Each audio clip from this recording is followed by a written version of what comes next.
Ndabaramukije inshuti bakunze bukubaho Table Talk, mbifurije amahoro, mbifurije urukundo, mbifurije umunezero, mbifurije ubupfura, mujye mu bimfura aho muciye hose kuko nibyo byonyine bitanga ubuzima bw'umudendezo. Mbahaye ikaze, ni karibu ku meza yo kubaho Table Talk, inkingi y'umuryango. Wiriwe neza? Wiriwe, amahoro. Amahoro. Murakomeye? Turakomeye. Turabasuhuza inshuti zo kubaho Table Talk.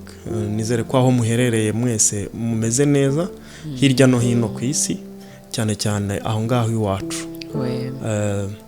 Abandi mwese aho muri ku isi, haba ari mwaramutse, haba ari mwiriwe, haba ari mugira umugoroba mwiza cyangwa ijoro ryiza, bitewe n'aho muri, turabasuhuje, turabakiriye kandi turabishimiye kuri aya meza magari yacu. Karibu muze dusangire. Asante. Ejo bundi twari turiho tuvuga ku byerekeranye n'umuryango mwiza, kandi tuvuga yuko umuryango ntabwo ari institution ya guverinoma, nta nubwo ari ikintu cyakozwe n'idini, ahubwo ni ikintu cyangwa se umuryango ukomoka ku Mana. Umuryango rero ukomoka ku Mana hari ikintu kiwuranga. Ikintu kiwuranga ni uburyo ukoresha mu gusabana n'Imana. Mu gihe rero cyo gusabana n'Imana, ngira ngo abenshi nibyo twita gusenga. Kuko iyo urambuye amaso cyangwa se ngereka nivuge, iyo ndambuye amaso mbona imiryango irimo ibice bibiri. Hari umuryango mwiza, hakaba n'umuryango mubi. Umuryango mwiza kuri njyewe ni wundi ukomokwamo abayobozi beza, abayobozi nyabayobozi, abapasiteri beza, abapadiri nyabapadiri, ba shehe bukuri, abakristo ba nyabo, abasilamu ba nyabo, ndetse n'abayehova ba nyabo, bitewe n'imyemerere ya buri umwe wese. Umuryango mubi ni wa wundi ukomokwamo n'abantu ubona banduye, za roho zanduye, ubona rwose zifite ikibazo, babandi babicanyi, babandi bafite imitima yuzuye amacakubiri, batifuriza ikiremwa runaka kuba cyabaho, babandi bitwa abarozi, babandi nyine babandi. Ni ukuvuga ngo njyewe mfite umuryango nkomokamo, nawe ufite umuryango ukomokamo, nawe afite umuryango akomokamo. Iyo uvuze ngo uruwo kwa kanaka, umuntu byumva hari ishusho ihita ijya mu mutwe we. Kwa Kayonga babandi bajyaga bunga abantu, uruwo kwa kanaka wandi wajya gutabara abandi, so ni ukuvuga ngo rero buri muryango wose uba ufite igisobanuro. Mbona rero umuryango mwiza ari wa wundi ugifite ukubaho kw'Imana muriho, ni wa wundi ugifitanye connection n'Imana. Naho umuryango mubi nkeka ko ari wa wundi wamaze kuvuga ati njyewe wimuye Imana, wiyimika wo ubwawo, uyoborwa n'amarangamutima, nta kintu utinya, nta kirazira, nta principe, ntaki.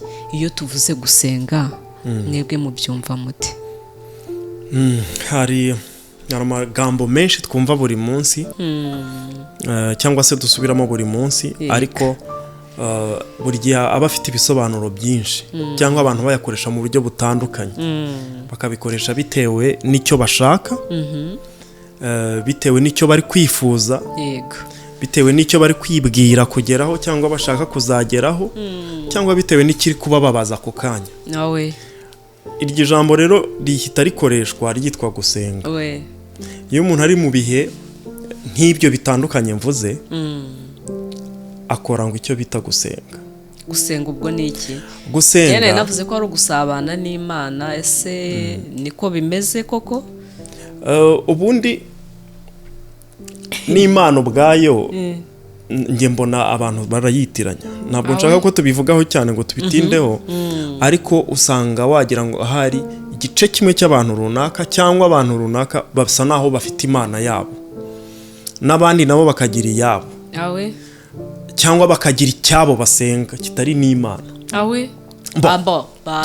Ubwo ni Imana kuri mu bindi bihugu by'iyo ngiyo za kure ntibibe ari cyo wakwita Imana. Ariko njyewe negeze kubaza abakunzi banjye ntaguciye mu ijambo, ariko ubundi Imana muyifata muti? Kuri wowe Imana ubundi ni iki? Uzi ko bambwiye ntabwo babizi. Birashoboka. Bivuga ngo umuntu ashobora kuba afite Imana asoma mu gitabo, umuntu Bibiliya cyangwa se korowani cyangwa se n'ikindi, umuntu ashobora kuba afite imana yumva na padiri cyangwa se pasiteri we cyangwa se umuyobozi we mu idini runaka, ariko ugasanga we mu by'ukuri mu buzima bwe ntabwo afite egisperiyanse y'ubumana muri we, kandi ari ubuturo bw'Imana. So ubwo wenda naho icyo cyazaba ikindi, ariko mu by'ukuri iyo tuvuze gusenga, iyo tuvuze ngo umuryango mwiza ugomba guhora usenga kugira ngo presence y'Imana cyangwa se ukubaho kw'Imana kuganze muri wo. Uko gusenga ese n'ugusaba, n'ukwinginga, n'ukuramya, kuri wowe wumva umuryango wabigenza uti cyangwa byose wabikora? Ubundi kuri njyewe, nk'uko mu biganiro byatambutse tuvuga ko Imana ari umubyeyi wacu, ari data, ari umuremyi wacu, utunze byose dukeneye cyangwa twakifuza, uduha ubu buzima dufite. Nge mba numva gusenga kwiza ari ukuyishima, gushima ukuri uwo munsi, ibyo ufite uwo munsi, buriya biba ari bihagije ko ubanza ugashima.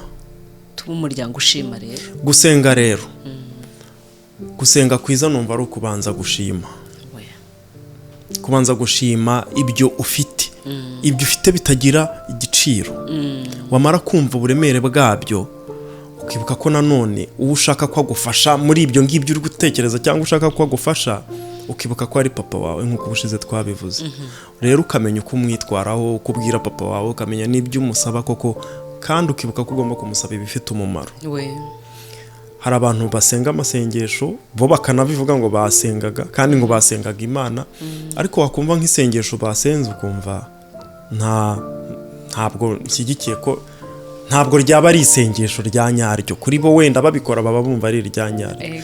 Sinzi igihe nigeze kubyumva, byose byarabaye, umuntu umwe akafata nk'ikintu kimeze ngo nk'ibuye, ngo akajya ahantu ku migezi gusengerayo, umugezi utemba, agafata nk'ibuye akavuga ati kanaka wanzonze sha, ati kunjugunyira ibuye Mana yanjye, ati nawe rwose umufate ajyane naryo, ntazubura ukukunda azajyane naryo. Ariko njye ndumva iryo sengesho ripfuye, kandi umuntu akabisenga ashikamye ngo yumva ngo ari gusenga. Ntabwo iteka, ariko kuri njyewe numva ryaba ripfuye, kubera ko ntago waba ufite abana muvukana ngo nonese ujye kuvuga nabi kuri papa wanyu. Mu by'ukuri rero yego, abavandimwe badukurikiye, impamvu mvuze gutyo tuba turi kuvuga duseka, ariko bibaho, baranabikoresha. Ni nka undi bajya bavuga ngo n'abajura ngo iyo bagiye kwiba cyangwa bafashwe, ati Mana rwose umfashe simfatwe rwose, ibintu bingendere neza.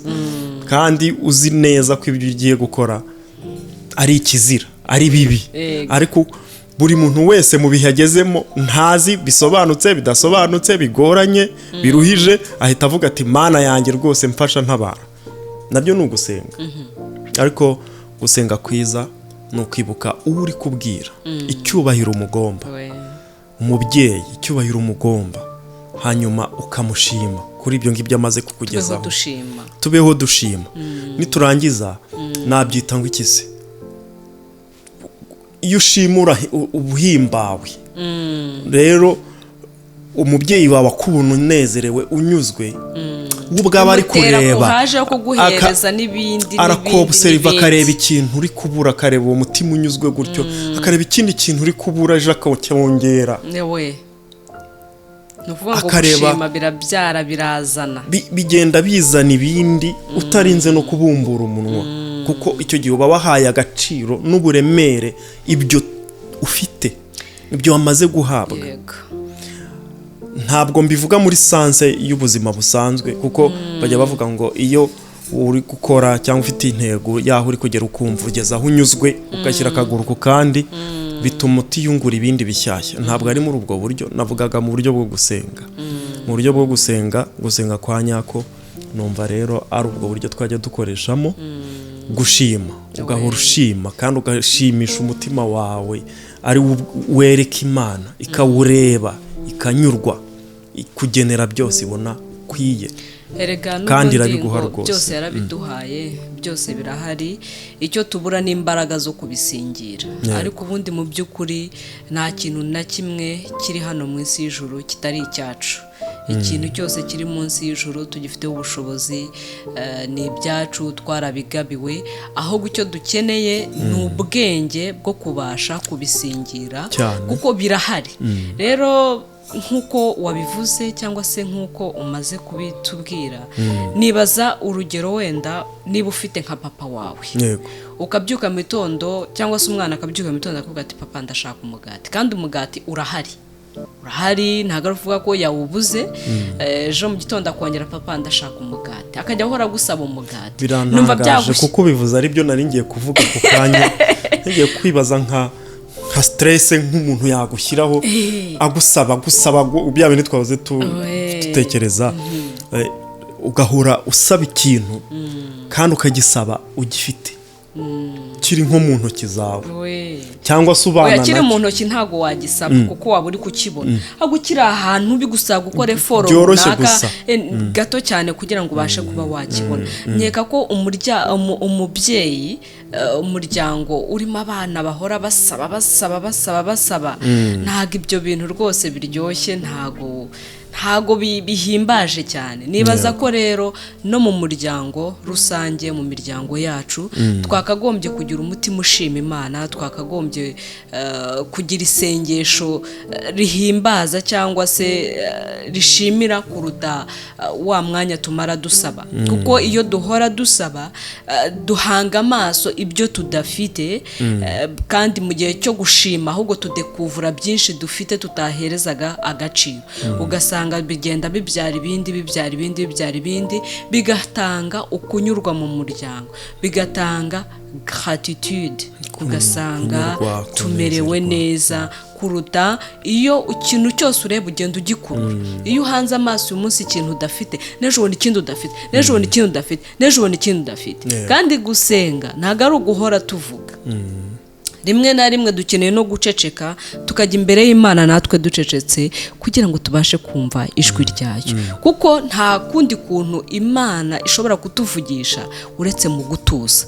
Doze ni ugutuza tukumva iki dutekerezaho, tukumva inama itugira, kuko bituruka imbere muri twebwe, bituruka imbere muri twebwe. Nibyo rero inshuti bavandimwe, ubundi gusenga, ubundi warangiza cyangwa se turaza kuba turi kwibaza aho duherereye aho ngaho aka kanya uri kutwumva udukurikiye, ubundi wowe usenga ute? Isengesho ryawe ritangira riti, risoza riti? Nicyo wagombaga kuba uri kwibaza. Ese usenga nde? Ni Imana usenga ni iyihe? Ese urayizeye? Kuko hari ijambo rikomeye mu gusenga, ibyo byose uri gukora ubiherekeresha kwizera. Ibyo wizeye biba bimeze nk'aho biremye, biraba. Rero nagiraga ngo mbwire inshuti n'abavandimwe badukurikiye, iga kumenya uko usenga. Wowe usenga ute? Ese Imana usenga uyifata ute? Ifata nk'umuntu bakubwiye ngo utera ubwoba, uzakugirira nabi, ugira nabi. Imana ni urukundo nk'uko twabibonye, nk'uko twabivuze, urukundo ntiruhinduka inabi. Ibuka uko usenga, ibuka iyo usenga wongereho no gusenga wizeye, kugira ngo ibyo uri gusaba ubibone utavunitse. Yego ubivuze neza. Rero ntago twakomeza kurondogora ubwira abumva ngo ntavunika. Shaka experience y'Imana mu buzima bwawe, umva Imana nawe ujye uvugana n'uwuzi. Reka kugendera ku Mana bakubwira, ku Mana wumva, ahubwo reba imikorere y'Imana mu buzima bwawe, usobanukirwe n'Imana. So tubashimire rero, niba ari ubwa mbere ugeze hano, ndakwinginze ngo nanagusaba kugira ngo ube umwe mu banyamuryango b'Ayameza Magari yo kubaho Table Talk, ukore subscribe. Ikindi kandi cyangwa se s'abone mu rurimi rw'igifaransa, hanyuma hari ibyo twifitemo tubivuze uko tubyumva, ariko twese turi abantu batandukanye. Nawe utwandikire muri comment, ugire uruhare rwawe kuri aya meza, utubwire uko ubyumva, ndetse ukande no kuri notification kugira ngo ujye wakira message igihe ntabonye umwanya wo kuza inbox ngo nkubwire ko hari icyagezeho. So twese hamwe no muri rusange mureke dutekereze, duhindura imyumvire, maze tubeho turiho kandi tubere n'abandi ab'umumaro. Tuzirikana ko umuryango utarimo Imana atari umuryango muzima, kuko nta Mana ari nta buzima. A méditer et échanger.